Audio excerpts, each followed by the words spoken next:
Нурсултан, жеңиш кут болсун. Рахмат чоң, Алла разы болсун. Эмне маанай жок? Маанай жакшы буюрса. Уткандан кийин кантип маанай болсун. Иште да Кабагың салыңкы эле болуп турат го. Жок, бүт бардык иште да.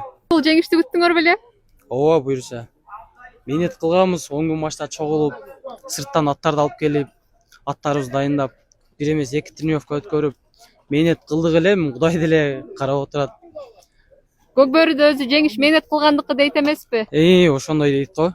Ошол сыңары биз да кичине мээнет кылдык эле, Кудай таалам берди окшойт бизге буюрса. Негизинен негизги максат Ош облусуна баруу болду да.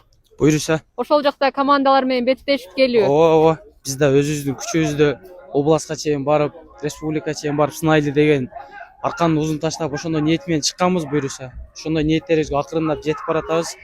Мындан ары да аракетибизди токтотпой, дагы да мээнеттер кылабыз буюрса. Нурсултан, анан Каракулжа ичи оюндарда атың чыгып, аябай оюндарың көрүнүп калды. Башка жактан сунуштар жокпу? Сунуштар пока азыр жок. Негизи өзүңдүн бир кыялданып ойносом деген командаң барбы? Командабыз эми өзүбүздүн райондон, өзүбүздүн айыл өкмөттөрдөн тандалып чыгып аткандан кийин эми кыялданганыбыз эле Каракулжа командасы го дейм. Каракулжа командасына кошулуп ойнош.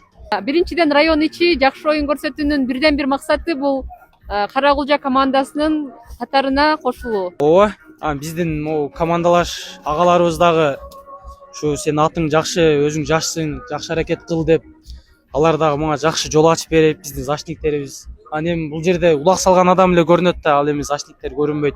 Ушу защита кылып берген, жол ачып берген агаларыбызга дагы ыраазычылык, федерацияга дагы ошо окшогон бизден дагы жакшы жаштар чыга берсин. Эми жаштын тилин жаш түшүнөт дегендей мыкты улакчылар чыга берсин. Алла разы болсун федерацияга дагы. Өткөндө мыкты оюнчу наамын алдың. Күтүүсүз болду окшойт ошол, наам. Күтпөй эле турганбыз. Күтүүсүз жерден болуп калды. Эми жаш деп бердиби же мурунку оюндарга салыштырып бердиби билбейм айтор. Өзүм эле билбей калдым. Же ошол мыкты оюнчуга татыктуу болдумбу, болбодумбу? Ойлонуп калган турбайсыңбы? Ойлонуп калып кеттим. Башка эле бирөө алса керек деп аткам. Ийгилик каалайбыз ана Нурсултан, келечегиң кең болсун.